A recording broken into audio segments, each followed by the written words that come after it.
The second technology guide covers computer software. Now, the difference between computer software and hardware is that if you can touch it, it's hardware. Even if somebody hands you a CD and says, "I've got a nice program for you," what they're actually giving you is the hardware. The software is installed on the disk. Basically, think of it this way, that when you get frustrated, typically what you're frustrated at is the software, and the hardware is what you throw out the window.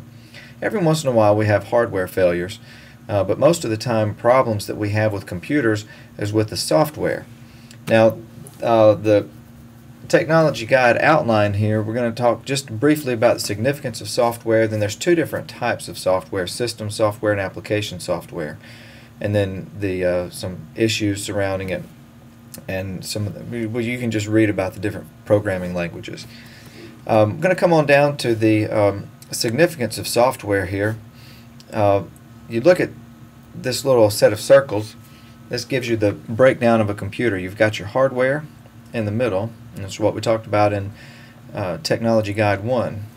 Then you have your system software, also known as your operating system, which would be Windows XP, Windows Vista, Mac OS X, whatever your operating system is. And then you have application software that has to be compatible with both your system software and your hardware.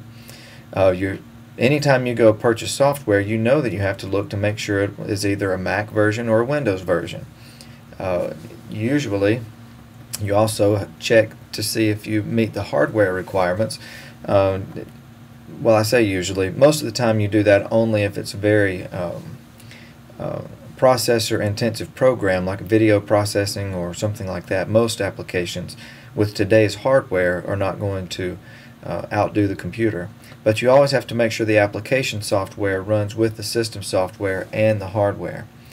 Now, some of the things that the operating system does: the system software allows you to multitask or multi-program, which is basically running multiple programs at the same time.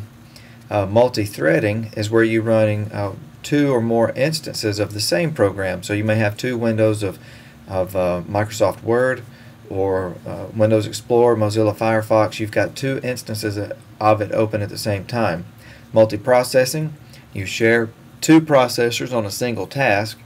Virtual memory, your GUI, social interface, things like that are all provided by the operating system. Now, for those of you that remember the DOS days, there was no GUI with DOS. You had to write in and type in commands to run DOS. Now, the first version of Windows was just a shell that ran on top of the DOS background. And so what you were doing was clicking on icons, and the icons in turn were typing in all of the DOS commands. The operating systems don't run that way anymore. They're not built off of DOS. So you can still get to the DOS prompt and you can still run through things that way, but it's more complicated than, not to say that the DOS commands were easy, because they weren't. I guess if you used them all the time you get used to it, but I like a GUI. It's much easier.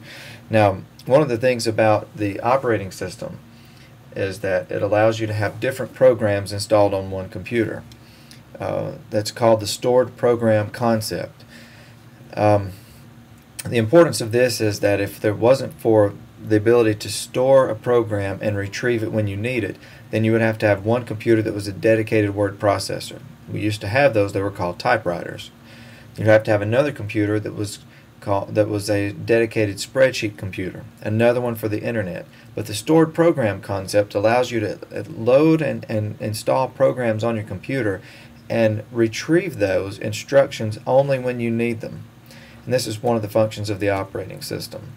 It also provides some support programs to help you get to the application software, which is the more important thing. And application software is everything that makes computers what they are. Without the applications, why would we even have a computer?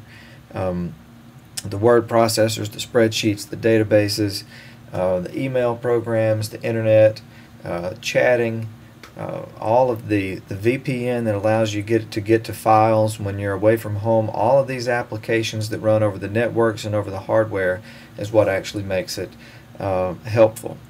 So you'll enjoy, I think, reading through some of this. A lot of it, again, you're going to be familiar with. There's going to be some of you that have some aha moments, so to speak, as some of the things you've heard people talk about and some of the language you've heard them use. You'll see it and it'll make sense. I was also going to tell you about some software issues. Open source software is a big movement. You might want to take a look at that and get familiar with open source software. And if you've never seen any open source, then I recommend that you do a Google search for Star Office.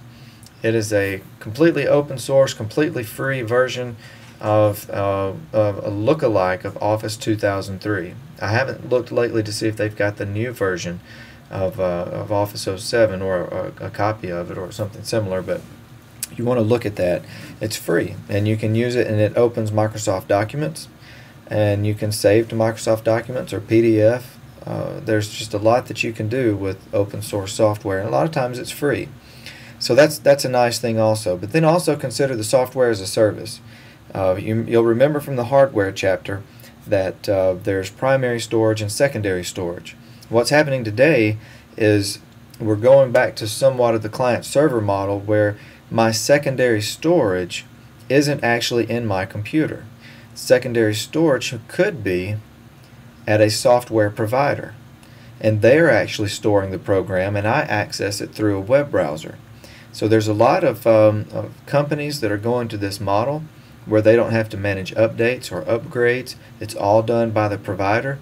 All you do is access everything through the internet. So that's a pretty interesting concept also. The rest of the chapter gets into some different programming languages.